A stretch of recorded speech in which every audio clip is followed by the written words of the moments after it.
to Unapologetically Woman. We're celebrating phenomenal women all across Kentucky who make no apologies for their perspectives or the impacts that they're making in the community. Today we're celebrating my friend Cassandra Brown. Cassandra is a mom, an educator, an advocate, a volunteer, and a target case manager at SNC Therapeutic Services.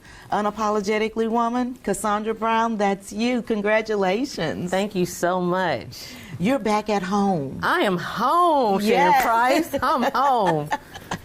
So you also, we're going to get to all of that, but you're a mom. Tell us about that journey. Woo, the road less traveled. Oh my goodness. I am a mother to a 14-year-old son, Robert J. Brown, 6'3", 260 pounds, who pretty much grew up at Community Action Council. Through all of our trainings, he was the one in the little walker running around. He is a Community Action Council child. I was very blessed to adopt my beautiful blonde-haired, great-eyed, dimpled son, Jace. Again, Community Action Council child, followed mommy, volunteered with mommy, again, Community Action child. And now I am a guardian to my 5th cousin, a little girl. Sharon, you know me and girls. Nervous wreck. Don't be. So it is an adventure. That girl energy is a different energy. It is different. So. But you're going to be great. Oh yes, I'm ready for it. You're also ready and getting ready for an amazing award on Friday. Wow. Yes, I am. And what a blessing, what an honor for the state, the Commonwealth of Kentucky, to acknowledge little old me and doing what I love to do, and that is to be a servant to others. So, wow. Wow. But you deserve every bit of it. Every bit of it. How did your story start? My story started here at home. Where else? Community Action Council, 17 years from starting off at Wimburn. From Wimburn to South Lexington to Buckhorn. This is home. This is where I grew. This is where my adulthood and the maturity really came together. The passion was always there. Like we said off camera, the foundation was there. The seed was there. But having phenomenal women who nurtured and watered is what really cultivated me to be who I am today. So I can't accept anything without acknowledging the Bridget Rices, without acknowledging the Sharon Prices, without acknowledging the Katrina Bowman, the Laura Torres, all Community Action Councils. The Samantha Anderson, who gave me direction and mommy advice on how to wrap Christmas presents without kids knowing. So I am and getting to where I am going because of my foundations. Was there any key moment that really stood out for you that gave you the confidence that you needed? So you're trying to make me cry? That's what you're trying to do. The key moment, it's one of those catch-22 moments. It was one of the best moments, but also the saddest moment. And that's when our great state of Kentucky was hit with COVID. We didn't know what to do. We did not know what to expect. This was new for us, and we were pivoting the best we could. But when I had my executive director and our HR director set me down and said, hey, this is what we need you to do. And I had pencil and paper ready to figure out, what do you need me to do? And you all sat there and told me, do what you do best, make it happen, and we believe in you. That's it. They had that much faith in me, and we did it. We did it with some great community partners, great collaboration. Community Action Council, in partnership with Food Chain, fed over 100,000 families in Fayette County. And I think that number might be even a low number. Those might be the numbers we had time to count. Exactly. And that's not the big things that we did out Winburn Middle School. That's not the big things that we did out Cardinal Valley with the 18-wheelers. So you're correct with that. So that was the moment that really changed me, knowing that if these people believe with me, I need to start believing in myself a little bit more. Because we had that meeting and we did not waver. We were not concerned about whether Cassandra could get this in order. We were not at all. I had my pen and paper ready for notes, and that was it. You didn't need it. You didn't take any notes. I didn't. Cassandra, do what you do. We believe in you. Let's help families.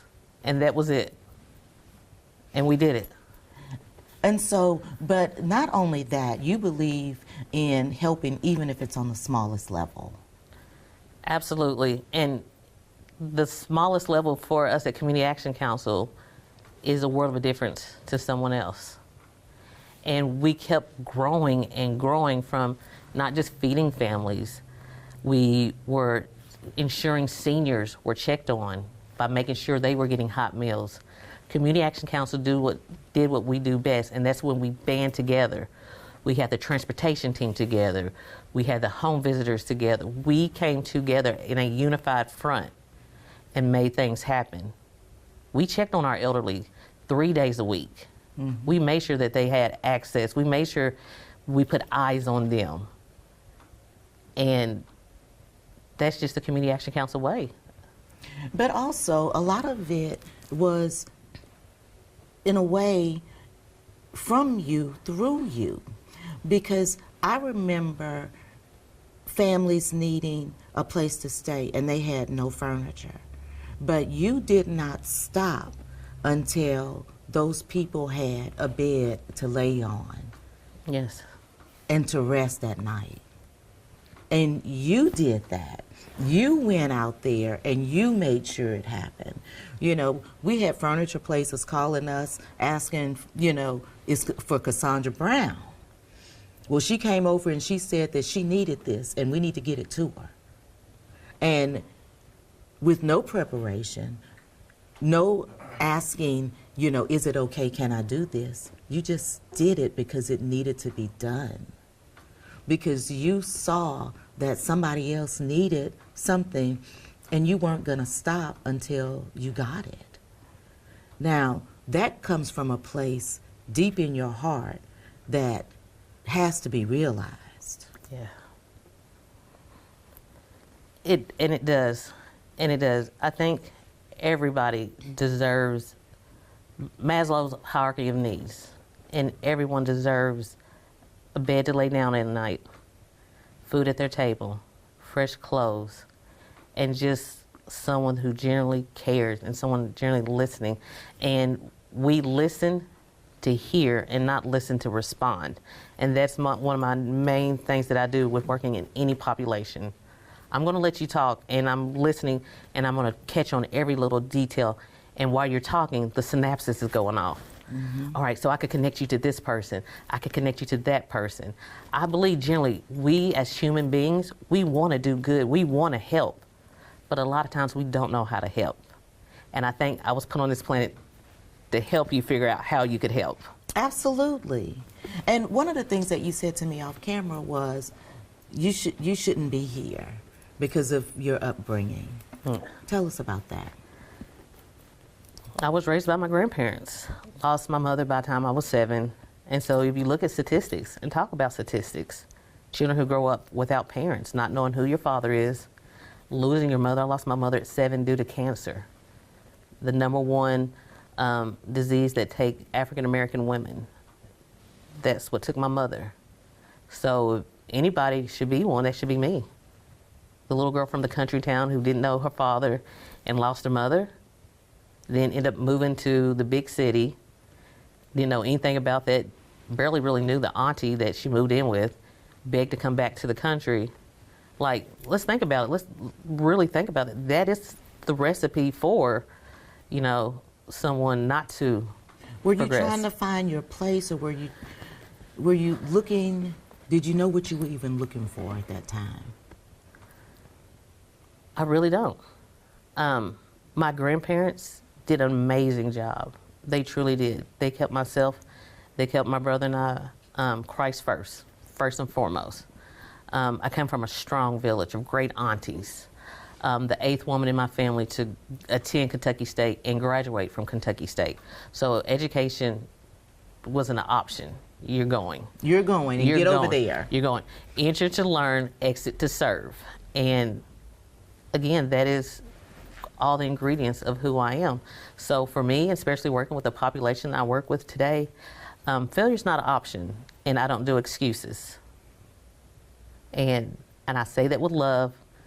And once I see that you have that, just a tidbit of that potential, I'm on you, and I'm not going to give up on you. I'm gonna love you, but I'm gonna hold you accountable. I'm gonna hold you accountable. I'm gonna hold you accountable to thick and thin, from getting a GED to getting our college diploma, to working on our master's, to working on our PhD. We're going to do this. We are going to do this. Mm-hmm.